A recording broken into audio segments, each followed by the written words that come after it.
Oi, lindeza! Bem-vinda a mais um vídeo aqui no canal e hoje é dia de Nai Responde. O meu objetivo aqui é fazer com que você melhore cada vez mais a sua maquiagem profissional e hoje eu vou responder as dúvidas que vocês me deixaram lá no box de perguntas do Instagram. Dayana perguntou: tenho poros dilatados, quando uso primer abre muito a base. Será o primer ou devo parar de usar? Então, primer, gente, é um produto para quê? Para disfarce óptico de poros dilatados e linhas finas. Então, se construiu essa ideia de que o primer é usado para fixar a maquiagem por mais tempo. Ele até cumpre com esse papel, só que ele faz isso porque ele cobre os poros dilatados. Então, meio que entupindo ali os poros, ele vai fazer com que libere menos oleosidade na pele. Lembrando, não é que ele entope os poros, tá? Ele cobre momentaneamente. Então o primer é um produto que não vai ser absorvido pela pele. Ele vai ficar ali na superfície, vai penetrar nesses poros para reduzir essa aparência dos poros dilatados. Então, se a função do primer é penetrar nesses poros, a gente só deve utilizar se for em algum local que tem poros ou algum buraquinho para o primer entrar. Porque se a gente aplica o primer onde não tem nenhum relevo, nenhum buraquinho, né, para ele entrar, o que vai acontecer? Ele vai ficar na superfície da pele, não vai ter para onde ir e essas bolinhas, né, essas microesferas de disfarce óptico, acabam ficando ali na superfície da pele e atrapalhando a aderência da base. Então o nariz, por exemplo, é uma região que normalmente a gente não tem poros dilatados. No nariz, normalmente a gente tem cravos, acne, né? Agora, poros dilatados normalmente aparecem nessa região aqui ao lado do nariz. Aí aqui sim a gente faz a aplicação do primer, mas na região do nariz normalmente não é necessário. Então o primer vai ser aplicado somente se houver poros dilatados. Se tiver poros dilatados no nariz, você pode usar. Se não, o indicado é não usar, tá? Porque senão atrapalha a aderência da base. E aí influencia também o tipo de primer que está sendo usado. A gente tem no mercado vários tipos de primer, primer em creme, primer à base de silicone. E o que eu mais indico é o primer em creme. Porque o silicone, né, os primers que são à base de silicone, nem todo silicone é hidrossolúvel. Como assim? Nem todos têm compatibilidade com a água e, consequentemente, compatibilidade com o nosso organismo. Então, alguns desses primers, desses silicones, que não são compatíveis, que não são hidrossolúveis, acaba gerando um aspecto de maior oleosidade na pele. Porque eles acabam ficando mais molinhos ali, deixa aquele aspecto mais molinho. Então, o indicado é trabalhar com primer em creme, um primer que não seja à base de silicone, tá? É claro que não é todo o silicone que dá esse efeito de mais oleosidade na pele, são apenas os silicones insolúveis, mas como é muito difícil a gente separar tudo isso em todos os cosméticos, eu indico trabalhar mais com primer em creme. E o primer à base de silicone eu uso somente em pele madura, tá bom? Então, respondendo a sua pergunta, não, o indicado não é usar primer no nariz, tá? Então você pode continuar usando o primer sim, nas outras regiões, mas no nariz não é indicado. E se você estiver usando um primer à base de silicone, tente trocar por um primer em creme. Nayara perguntou: minha dúvida é como acertar a base em cada tipo de pele. Primeiro, para a gente entender, né, como acertar o tipo de base para cada tipo de pele, a gente tem que entender os tipos de pele. De maneira geral, nós temos 4 tipos de pele, que são a pele eudérmica, que é a pele normal, que normalmente está presente mais em crianças, jovens, adultos. É aquela pele que a gente fala que é bundinha de neném, sabe? Que não tem nenhum desbalanço entre a produção de óleo e a retenção de água. É aquela pele bem macia, lisinha, tem bastante viço. Então é aquela pele que é o sonho de todo mundo, né? Além da pele eudérmica, a gente tem a pele oleosa. O que é a pele oleosa? É aquela pele que apresenta oleosidade em todo o rosto. Então a gente vê a presença de brilho em todas as regiões do rosto. Normalmente ela apresenta acne, né? Espinha, cravos. E além disso, apresenta os poros dilatados na região central também, principalmente. É uma pele que apresenta mais brilho, mais oleosidade realmente, mas é em todo o rosto. Já a pele mista é como se fosse uma versão da pele oleosa. A pele mista apresenta também oleosidade, brilho, apresenta acne, apresenta poros dilatados, porém essas características estão presentes somente no centro do rosto, na região central, que a gente chama de zona T, que é a testa, o nariz e o queixo. Então essa região apresenta maior oleosidade. E esse tipo de pele, a pele mista, é a que está presente na grande maioria das pessoas. Muita gente fala, ai, minha pele é oleosa, mas na verdade a pele é mista, só que produz uma quantidade grande de óleo, tá? E além dessas peles, a gente tem também a pele seca.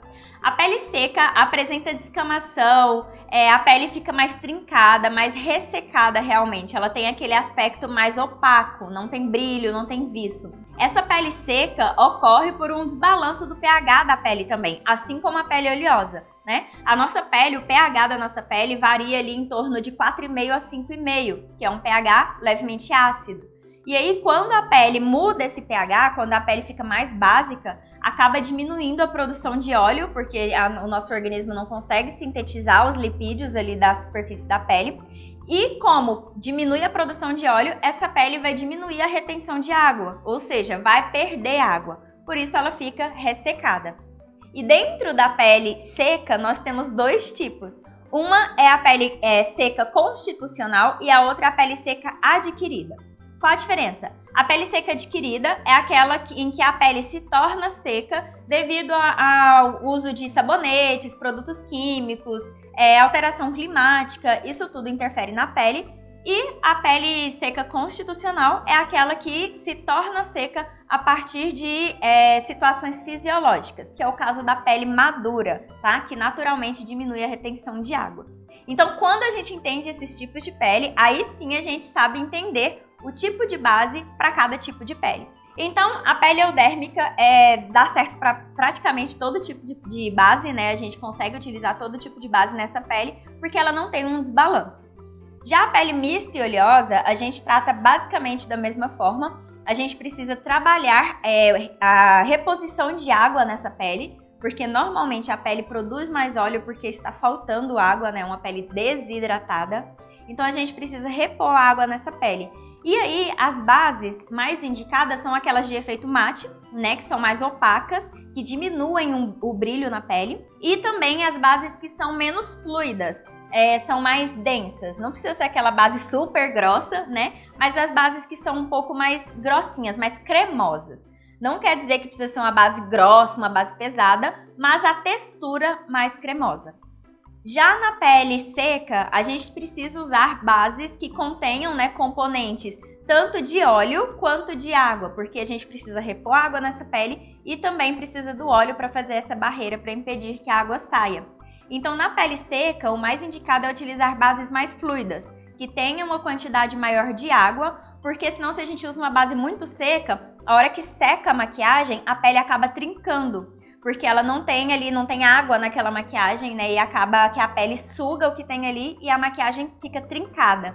Então, o ideal na pele mais seca é que se use uma base mais fluida, que tenha uma maior quantidade de água, ok? Como deixar o aspecto da base natural? Então, gente, eu resolvi responder essa pergunta aqui porque liga com outro ponto que vocês me perguntam muito, que é sobre a bruma.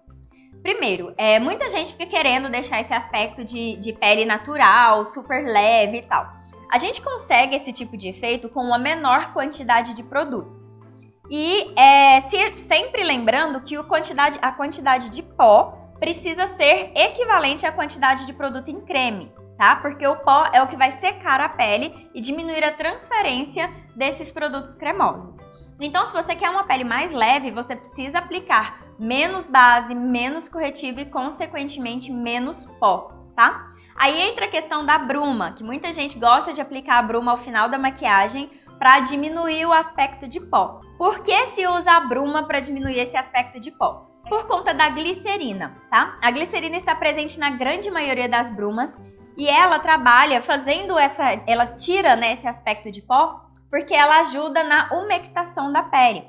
A glicerina é um componente higroscópico. O que quer dizer? Que ela tem afinidade por água, ela absorve a água. Então, a glicerina componente, que está presente nesses produtos, vai fazer uma película na pele, uma película de umidade. Ela vai ajudar a trazer umidade para a pele, ajudando a hidratar, certo? Então, a bruma é um produto que deve ser usado para hidratação da pele. Quando a gente aplica a bruma por cima, no fim da maquiagem, para tirar esse aspecto de pó, a glicerina vai fazer essa película e sim, vai retirar o aspecto de pó. Por quê? Por conta dessa película de umidade que está sendo feita na pele. Só que aí entra duas questões. Primeiro, esse aspecto de pó vai sair da pele naturalmente, porque naturalmente a nossa pele reage com os produtos que estão sendo aplicados e aí naturalmente ela vai produzir umidade, vai produzir oleosidade e esse aspecto de pó vai sumir. E aí, número 2, se a gente aplica essa camada de bruma, né, com glicerina, acaba que a gente coloca essa película de umidade na pele e isso faz com que a pele fique com esse aspecto mais úmido. E numa pele oleosa isso não é legal, e principalmente para quem mora em ambiente muito úmido, porque vai deixar a pele mais úmida. E não é o objetivo, porque quanto mais úmida a pele aparentar, vai trazer também uma aparência de mais oleosidade. Então, o que você pode fazer para a maquiagem, para a sua pele ficar com um aspecto mais natural, é você diminuir a quantidade de produto. Então, colocar pouca base, pouco corretivo, pouco pó e a forma de aplicação também. Quando você aplica a base, por exemplo, com o pincel língua de gato, você deposita mais produto e, consequentemente, deixa uma pele com uma cobertura mais alta. Já quando você usa um Duo Fiber, um Kabuki, por exemplo, a cobertura é um pouco menor, porque ele é um pincel que tem 2 tipos de fibra, sintética e a natural. Então ele absorve um pouquinho mais de produto e deixa o aspecto na pele um pouco mais leve, mais natural. Então a forma de você aplicar também vai interferir no resultado final, tá? Então a dica é diminuir a quantidade de produto e trabalhar a aplicação com pincéis que deixem o aspecto mais leve também, tá bom? A Nath perguntou, como eu faço contorno para rostos gordinhos? Sombra para olhos e pálpebras pequenas. Bom, com relação ao contorno de rosto gordinho, primeira coisa que vocês precisam entender, gente, é que o contorno nada mais é do que uma construção de linhas no rosto. E aí a gente vem lá naquela questão de como as linhas constroem uma imagem e uma mensagem diferente. Então, na hora da gente escolher o contorno, não basta a gente entender, a gente interpretar o formato, né? Porque eu posso ter 2 pessoas com o rosto gordinho, né? E terem proporções e simetria no rosto completamente diferentes. Então não basta a gente falar, é um rosto gordinho, é um rosto quadrado, é um rosto redondo, é um rosto hexagonal. Não basta a gente saber isso, né? O formato de rosto é só para nos direcionar, é só para a gente se guiar durante o estudo. Mas para a gente fazer a análise facial da cliente, a gente precisa entender de simetria e proporção, tá? Então quando você fala, como eu vou fazer um contorno para rosto gordinho? Pela forma como você falou, você quer então diminuir, né, esse volume do rosto. Então, para a diminuição do volume é o contorno. Então, o que você vai entender a forma de contornar é com relação à simetria e à proporção. Como assim? Você vai observar qual dos terços está maior ou menor, se o rosto é mais largo ou se é mais estreito, né? Porque a gente pode sim ter um rosto gordinho com a largura mais estreita. Então você precisa interpretar a proporção de altura e largura desse rosto para você saber se você vai construir um contorno diagonal ou um contorno horizontal e entender também a questão de simetria e proporção dos terços, tá? Para você saber se vai fazer um contorno mais baixo ou mais alto. Então, para você escolher o tipo de contorno que vai ser usado, você precisa fazer a análise do rosto. Não basta saber o formato, tá? Você tem que entender, o terço central é maior? Se ele for maior, eu não posso contornar na diagonal, eu não posso fazer um contorno vertical no nariz, porque senão tudo isso vai aumentar o terço central. Agora, por exemplo, se o terço central for bem pequenininho, daí a gente já tem que trabalhar o contorno diagonal. Dependendo do rosto, a gente trabalha um contorno mais alto também e também um contorno vertical no nariz. Então, toda a simetria do rosto, toda a proporção do rosto, de todas as partes do rosto, vão interferir no resultado do contorno que a gente vai aplicar. E é claro também a mensagem que a gente quer passar com essa linha. A gente tem que lembrar que um rosto com linhas mais curvas transmite mais delicadeza, inocência, feminilidade, infantilidade. Agora um rosto com linhas mais retas e mais marcantes transmitem mais força, poder, segurança. Então vai depender do objetivo da maquiagem. Somente o formato de rosto não dá pra gente saber, pra gente determinar o tipo de contorno, tá? E com relação às pálpebras pequenas, é a mesma questão. A gente tem que analisar as linhas do rosto. Porque quando a gente fala pálpebra pequena, é esse espaço de pálpebra aqui, né? as pessoas com esse espaço de pálpebra pequeno pode ter o olho pequeno, o olho grande, o olho projetado, olho fundo, olho caído, olho levantado, olho arredondado, amendoado. Então a gente tem que entender a linha que forma esse rosto e qual o objetivo na maquiagem. Novamente, sempre pensando nas linhas, no resultado final. Então, se a pálpebra tem pouco espaço, você vai ter que trabalhar a técnica que você escolher naquele espaço que você tem. Independente do tipo de técnica, você vai ter que se adaptar, vai ter que adaptar aquela técnica para aquele espaço de olho que você tem, tá? Então, quando a gente fala de pálpebra pequena, é esse espaço aqui, tá? Então, esse espaço vai ser todo aproveitado. Se você quer aumentar, né, trazer a ilusão de que essa pálpebra tem um espaço maior, aí o indicado é você trazer cores mais claras e com mais textura, como cintilância, brilho, né, glitter. Então, cores claras e com textura vão trazer mais luz e, consequentemente, vão trazer mais essa sensação de pálpebra maior, tá? Mas, como eu falei, você precisa analisar as linhas do olho e qual o objetivo da maquiagem. A Elizabeth perguntou qual a diferença da bruma e do fixador. Eu recebo essa pergunta, gente, diariamente, tipo, quase todos os dias. Então, vamos lá. Qual a diferença entre bruma e fixador? Se construiu, né, no mercado essa ideia na nossa cabeça de que bruma é a mesma coisa de fixador. Só que não é, tá? O que é o fixador? Fixador é um produto que contém componentes que vão atuar fixando a maquiagem. Como assim? Ele vai deixar a maquiagem à prova d'água e vai ajudar a deixar essa maquiagem mais resistente ao suor e à lágrima, tá? Então ele tem componentes que vão ajudar nessa resistência da maquiagem, vão ajudar a fazer a maquiagem ficar ali no lugar quietinha por mais tempo, tá?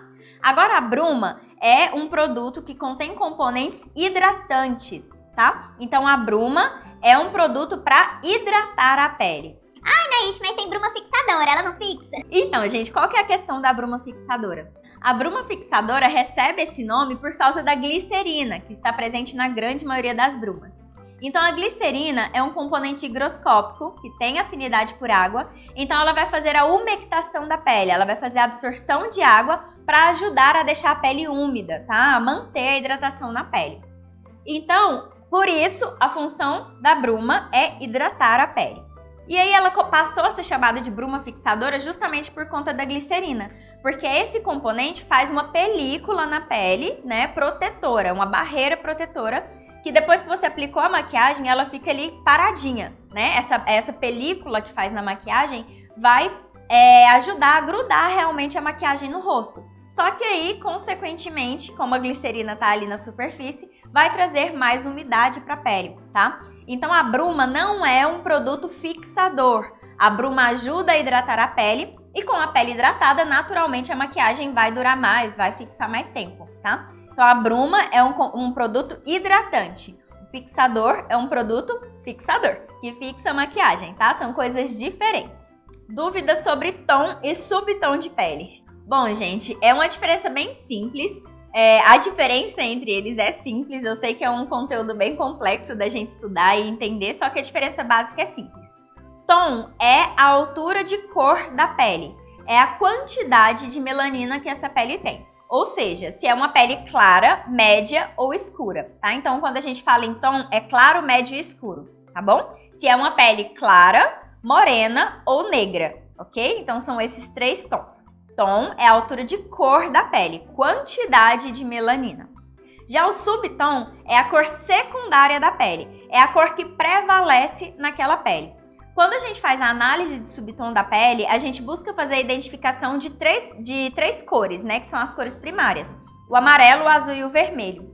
Então, nessa análise, a gente vai ver qual cor se sobressai, qual cor aparece mais, se é o amarelo, se é o azul ou se é o vermelho. E a partir disso a gente determina o subtom da pele, tá? O subtom da pele, gente, é determinado por vários fatores, não somente pela melanina, né, pelo tipo de melanina que está presente, mas também por outros componentes como os carotenoides, a hemoglobina, tudo isso vai interferir na pigmentação da pele e, consequentemente, no subtom, tá? Então, quando a gente fala sobre subtom, é a cor secundária da pele, a cor que prevalece na pele entre as três primárias, o amarelo, o azul e o vermelho. Então, sempre todas as peles vão ter esses três pigmentos, só que existem peles que vão ter maior concentração de um do que de outro. Então, por exemplo, a pele fria tem uma maior concentração de pigmento, a gente percebe mais os pigmentos vermelho e azul. Então, é uma pele mais azulada, arroxeada ou rosadinha, tá? Já a pele quente, a gente percebe uma maior concentração de pigmento vermelho e amarelo. Então, é uma pele mais avermelhada, alaranjada ou amarelada. E aí, além disso, a gente tem também a pele oliva, que apresenta mais pigmento amarelo e azul, que vai gerar, então, o pigmento verde, né? Uma pele mais esverdeada. E a pele neutra tem uma quantidade parecida desses três pigmentos, tá? Então, essa é a diferença básica. Tom de pele é a quantidade de melanina, a altura de cor dessa pele. Clara, morena ou negra.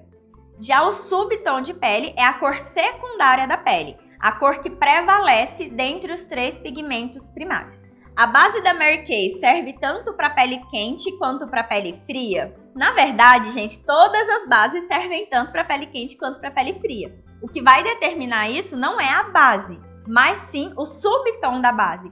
Então, a da Mary Kay, por exemplo, como a da pergunta, a Mary Kay tem uma gama de cores e dentro dessa gama de cores existem bases quentes, bases frias e bases neutras. Então, dentro dessas bases, você consegue atender todo tipo de pele. Se for uma pele quente, você escolhe uma base da Mary Kay de subtom quente. Se for uma pele fria, você escolhe uma base de subtom frio. E isso não só com a Mary Kay, mas com todas as marcas de base que a gente tem no mercado.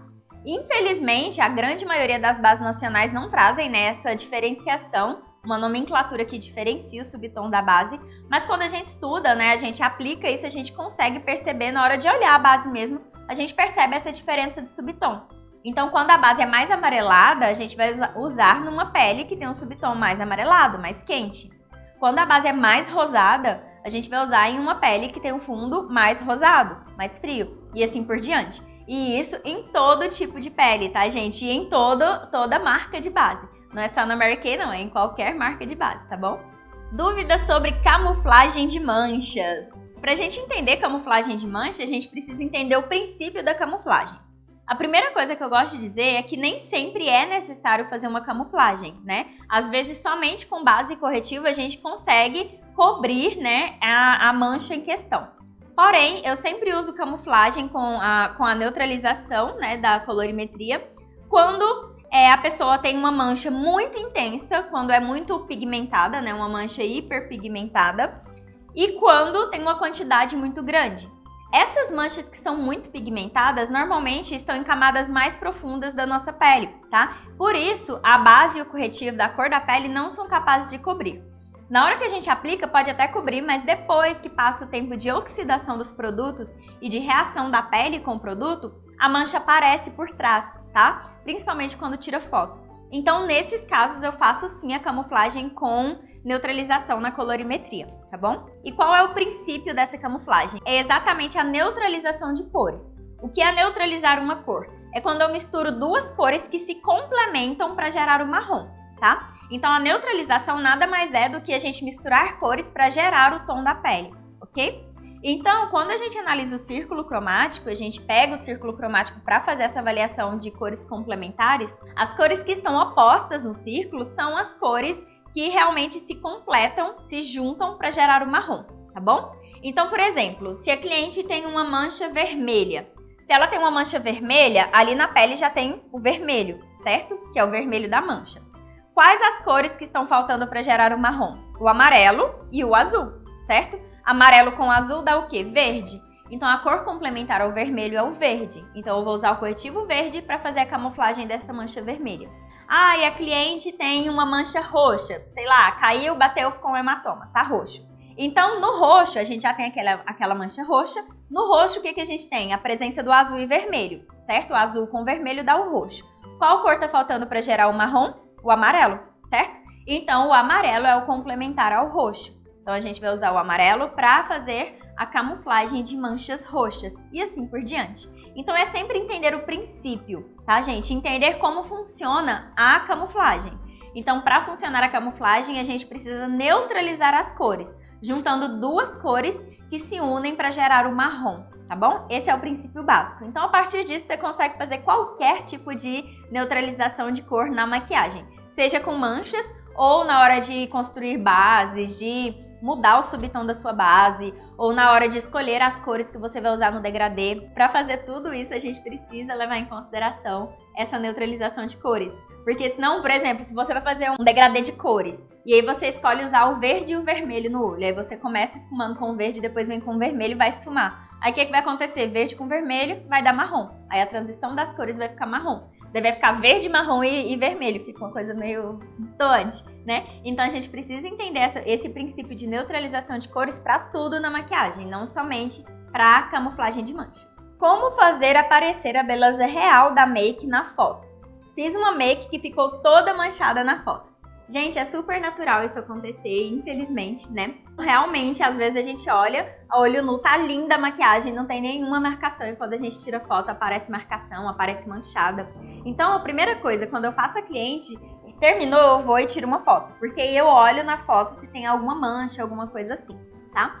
E com relação a aparecer a beleza natural na maquiagem, gente, infelizmente não aparece, tá? É normal. A câmera vai tirar, né, a foto, diminui muito o que a gente vê, diminui muito a maquiagem. Então, para a maquiagem ficar forte, né, ficar evidente na foto, a gente precisa fazer uma maquiagem mais forte também. Então, pode ter certeza que aquilo que você tá vendo na câmera, ao vivo, tá muito mais forte, tá 2, 3, 4 vezes mais forte, para realmente aparecer na foto, tá? E é claro que, além de você tirar foto, você precisa entender todo o contexto de foto, tá? Fotografia na maquiagem não é simplesmente você pegar seu celular e tirar foto. E não é simplesmente, eu vou comprar uma câmera profissional e resolver os meus problemas. Infelizmente não, tá? Então, fotografia, na hora de você fotografar o seu trabalho, você precisa de uma câmera de qualidade, principalmente você precisa de iluminação de qualidade, você precisa levar em consideração todas as cores que estão no seu ambiente, porque qualquer cor que tem no ambiente vai interferir na foto, tá? Então, se tem alguma parede verde, se tem um móvel vermelho, tudo que tem cor vai interferir na foto da sua maquiagem, tá? E além disso, o tipo de iluminação também. Se é uma iluminação neutra, né? Se você tem luz neutra, ou luz quente, ou luz fria, isso também vai interferir na foto, tá? E o principal é a edição, tá? Por isso que existe edição de foto, para trazer a foto para o real. Porque quando a gente tira a foto, diminui tudo que a gente está vendo. Com certeza, quando você tira a foto, o que está ali na foto não é o que você está vendo na realidade. Então, por isso a gente faz a edição da imagem para realçar o seu trabalho. Então, a principal dica que eu te dou é fazer a edição das suas fotos. Porque quando você edita a foto, você valoriza o seu trabalho. Quando as pessoas vão te contratar, elas não te contratam unicamente pela maquiagem que está na foto. Principalmente porque a maioria das pessoas não entende da técnica que está ali na foto. A pessoa te contrata pela foto, pelo seu trabalho que está sendo mostrado ali naquela foto. Então, você precisa valorizar a foto, tá? Então, a principal dica para aparecer a beleza real na foto é realmente fazer edição. Você precisa ter uma iluminação adequada, né? Porque sem luz a foto nem com edição salva, né? Então, você precisa ter uma iluminação legal e, além disso, fazer a edição das fotos também. Eu faço edição com o Snapseed, tá bom? A Tati perguntou, make para olho gordinho e pequeno.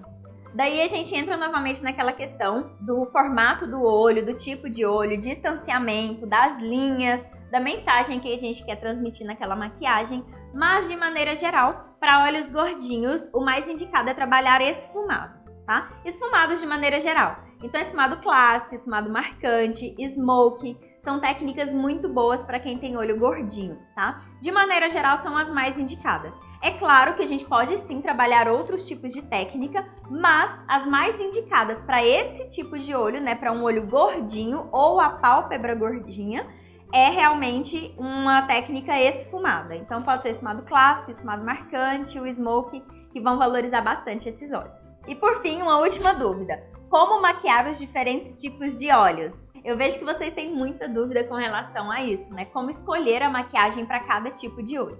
Isso dá uma aula completa, somente falando sobre isso. Mas o básico é você entender a questão da simetria e da proporção que a gente fala também no rosto, tá? Então, você vai observar o distanciamento dos olhos, você vai observar se esse olho tem linhas ascendentes ou descendentes, né? Se é um olho mais caído ou se é um olho mais reto, e observar o que precisa ser feito nesse olho. Então, por exemplo, um olho que é projetado, né? Que é mais pra frente, aquele olho mais que a gente fala arregalado, sabe? Esse olho, por exemplo, a gente tem que trazer o quê? Profundidade, certo? Porque ele é projetado, então o objetivo na maquiagem vai ser trazer mais profundidade para não evidenciar tanto essa característica. Então, se eu quero trazer profundidade, o que eu vou fazer? Trabalhar técnicas que concedam essa profundidade, principalmente nas cores. Então, por exemplo, um smoke marrom, por exemplo, é uma técnica muito boa para esse tipo de olho. E aí você tem que evitar trazer textura. Então, evitar cores cintilantes, evitar glitter, porque quanto mais textura, quanto mais luz você trouxer para essa região, mais vai projetar, certo? Por exemplo, um olho que é afastado. No olho afastado, a gente não pode colocar aquele cantinho aqui, aquele pontinho de luz, tá? Aquele cantinho branco que todo mundo gosta de fazer. Se a gente faz isso no olho afastado, afasta ainda mais, porque a gente vai trazer mais luz e mais dimensão para a região central. Já um olho próximo, eu preciso trazer esse ponto de luz, porque eu tenho que afastar, né? Então você precisa analisar o que precisa ser feito. Um olho que é mais caído, por exemplo, a gente vai avaliar se é o olho que é caído, se é a pálpebra inferior, se é a pálpebra superior, tudo isso vai interferir. Então, por exemplo, se o olho é caído, o que a gente tem? Uma linha descendente, certo? O que a gente precisa fazer para melhorar isso, né? Para disfarçar um pouco isso? Então, a gente vai construir o contrário, uma linha ascendente. Então, a gente pode trabalhar o esfumado marcante, o esfumado em C, o esfumado diagonal, que é muito bom, né? A gente constrói uma linha diagonal crescente que vai ajudar a levantar esses olhos. O tipo de cílios que a gente utiliza também vai interferir. Então, a gente vai usar cílios com mais volume, mais comprimento no canto externo. Então, o principal é você entender as linhas que compõem esse olho e você entender qual o objetivo na maquiagem. Então, é realmente interpretar o olho de cada cliente. Então, você vai observar se precisa trazer projeção ou se precisa trazer profundidade, se precisa afastar ou se precisa aproximar, se tem que levantar ou se tem que descer. É isso que você precisa analisar para saber escolher a técnica para cada cliente. Não é apenas decorar formato, não, porque formato não te salva na hora que você vai praticar, não, tá? Você precisa realmente saber interpretar o que o rosto de cada cliente te pede. Uma coisa muito importante também nesses casos, que a maioria dos maquiadores não dá atenção, é a pálpebra inferior, tá? A forma de aplicar o lápis na linha d'água, a forma de esfumar a pálpebra inferior também interferem no resultado final. Então, se você faz o canto interno, o canto externo mais largo, vai trazer um efeito. Se você faz o canto interno mais largo, vai trazer outro efeito. Então, você precisa levar em consideração não somente o formato do olho, mas também as linhas presentes na pálpebra superior e na pálpebra inferior. A mesma coisa que na pálpebra fixa. Todo mundo tem o costume de iluminar aqui abaixo da sobrancelha. Eu posso fazer isso em todo mundo? Não. Por quê? Porque quando eu ilumino aqui, eu trago projeção para essa região. E as pessoas, por exemplo, que têm os olhos profundos, se eu ilumino aqui, vai fazer o quê? Projetar ainda mais essa região e aí vai dar a sensação de que os olhos estão mais fundos, tá? Então é necessário realmente analisar cada cliente para a gente realmente fazer uma maquiagem personalizada. Por hoje é isso, eu espero que você tenha gostado desse vídeo. Se você gostou, já clica aqui em curtir. E se você tem alguma dúvida que ainda não foi respondida aqui, pode deixar aqui embaixo que eu vou amar te responder. E não esquece de compartilhar o vídeo e se inscrever no canal, porque a gente tem muita novidade nesse período de quarentena, então aproveita para se diferenciar, para estudar, para realmente você se destacar no mercado, tá bom? Então aproveita a quarentena para realmente estudar. Então clique em gostei, compartilhe esse vídeo pra gente distribuir para mais pessoas e aumentar essa nossa família de maquiadores diferenciados. Um beijo e até o próximo vídeo!